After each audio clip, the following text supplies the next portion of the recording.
ಸಚಿವ ಖಂಡ್ರೆ ಈಶ್ವರ್ ಖಂಡ್ರೆ ಮುಸ್ಲಿಮರಿಗೆ ತಲೆಬಾಗಬೇಕು ಅನ್ನೋ ಹೇಳಿಕೆ ಜಮೀರ್ ಅಹಮದ್ ಖಾನ್ ಅವರ ಹೇಳಿಕೆ ಏನಿದೆ ಅಲ್ಲ, ಈ ವಿಚಾರಕ್ಕೆ ಸಂಬಂಧಪಟ್ಟ ಹಾಗೆ ಪ್ರಿಯಾಂಕ್ ಖರ್ಗೆ ರಿಯಾಕ್ಟ್ ಮಾಡಿದ್ದಾರೆ. ಗೆದ್ದ ಮೇಲೆ ಪ್ರಜೆಗಳಿಗೆ ತಲೆಬಾಗಿಯೇ ಕೆಲಸ ಮಾಡಬೇಕು ಅಂತ ಹೇಳಿದ್ದಾರೆ. ಅಷ್ಟೇ ಅಲ್ಲ, ಜನತಾ ಜನಾರ್ದನ ಅಂತ ಹೇಳೋದು ಯಾಕೆ, ಜನರೇ ನಮ್ಮನ್ನು ಆಯ್ಕೆ ಮಾಡೋದು ಅಂತ ಪ್ರಿಯಾಂಕ್ ಖರ್ಗೆ ಒಂದು ರೀತಿಯಲ್ಲಿ ಅಡ್ಗೋಡೆ ಮೇಲೆ ದೀಪ ಇಟ್ಟಂಗೆ ಜಮೀರ್ ಅಹಮದ್ ಖಾನ್ಗೆ ಕಿವಿ ಮಾತು ಹೇಳಿದ್ದಾರೆ. ತೆಂಗಿನಕಾಯಿ ಹೊಡೆದ್ರೆ ನಾವು ಗೆಲ್ಲಲ್ಲ ಅಂತ ಹೇಳಿದ್ದಾರೆ.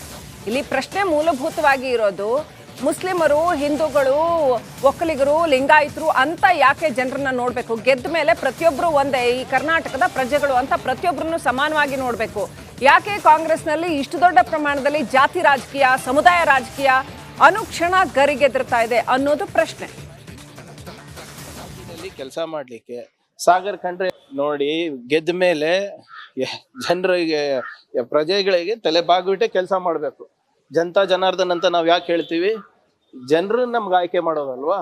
ನಾವು ಹೋಗಿ 100 ತೆಂಗು ಹೊಡೆದ್ರೆ ನಾವು MLA ಆಗ್ತೀವ, MP ಆಗ್ತೀವ? ಇಲ್ಲ, ಜನರು ಆಯ್ಕೆ ಮನಸ್ಸು ಮಾಡಿದ್ರೆ ನಾವು ಆಗ್ತೀವಿ. ಆಮೇಲೆ ಒಬ್ಬ ಪ್ರತಿನಿಧಿ ಆಯ್ಕೆ ಆಗ್ಬೇಕಾದ್ರೆ ಹಲವಾರು ಸಮುದಾಯಗಳು, ಹಲವಾರು ಜನರು ನಮಗೆ ಮತ ಹಾಕಿರ್ತಾರೆ. ಕೆಲವು ಪ್ರಬಲವಾಗಿ ಹಾಕಿರ್ತಾರೆ, ಕೆಲವು ಸ್ವಲ್ಪನ ಹಾಕಿರ್ತಾರೆ.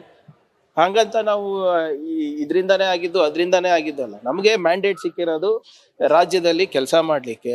ಸಾಗರ್ ಖಂಡ್ರೆ ಇರ್ಬೋದು, ರಾಧಾಕೃಷ್ಣ ಅವರಿಗಿರ್ಬೋದು, ಕುಮಾರ್ ನಾಯಕ್ ಅವರಿಗಿರ್ಬೋದು, ಅವರಿಗೂ ಮ್ಯಾಂಡೇಟ್ ಸಿಕ್ಕಿರೋದು ಅವ್ರವ್ರ ಕ್ಷೇತ್ರದಲ್ಲಿ ಕೆಲಸ ಮಾಡಲಿಕ್ಕೆ. ಅಷ್ಟಕ್ಕೆ ಸೀಮಿತ ಇರಬೇಕು. ನೋಡಿ, ಗೆದ್ದ ಮೇಲೆ ಜನರಿಗೆ, ಪ್ರಜೆಗಳಿಗೆ ತಲೆ ಬಾಗ್ಬಿಟ್ಟೆ ಕೆಲಸ ಮಾಡಬೇಕು. ಇನ್ನು DCM ಫೈಟ್ ವಿಚಾರ ರಾಜ್ಯದಲ್ಲಿ ಸಾಕಷ್ಟು ಸದ್ದು ಮಾಡ್ತಾ ಇದೆ. ಯಾರು DCM ಆಗಬೇಕು, ಪ್ರತಿ ಸಮುದಾಯಗಳಿಗೂ ಕೂಡ ಒಬ್ಬೊಬ್ಬ DCM ಕೊಡಬೇಕು ಅನ್ನೋ ವಿಚಾರಕ್ಕೆ ಸಂಬಂಧಪಟ್ಟಂತೆ ಕೂಡ ಪ್ರಿಯಾಂಕ್ ಖರ್ಗೆ ರಿಯಾಕ್ಟ್ ಮಾಡಿದ್ದಾರೆ. ಸಮುದಾಯಗಳಿಗೆ, ಪಕ್ಷಕ್ಕೆ ಒಳ್ಳೇದಾಗತ್ತೆ ಅಂದ್ರೆ ಮಾಡ್ಲಿ ಅಂತ ಕೂಡ ಹೇಳಿದ್ದಾರೆ. ಆದ್ರೆ CM ಒಬ್ಬರನ್ನ ಬಿಟ್ಟು ಇನ್ನೆಲ್ಲರನ್ನು DCM ಮಾಡ್ಬಿಡ್ಲಿ ಅನ್ನೋ ಅರ್ಥದಲ್ಲಿ ಮಾತನಾಡಿದ್ದಾರೆ. ಅಂದ್ರೆ ಕೇವಲ DCM ಮಾಡೋದ್ರಿಂದ ಎಲೆಕ್ಷನ್ ಗೆಲ್ಲಕ್ಕಾಗಲ್ಲ ಅನ್ನೋ ಅರ್ಥದಲ್ಲಿ ಪ್ರಿಯಾಂಕ್ ಖರ್ಗೆ ಮಾತನಾಡಿದ್ದಾರೆ. DCM ಮಾತ್ರ ಅಲ್ಲ, CM ಹುದ್ದೆನೇ ಕೇಳೋದ್ರಲ್ಲಿ ಏನೂ ತಪ್ಪಿಲ್ಲ. ಹೈಕಮಾಂಡ್ ಹತ್ರ ಯಾರು ಬೇಕಾದ್ರೂ ಹೋಗ್ಲಿ.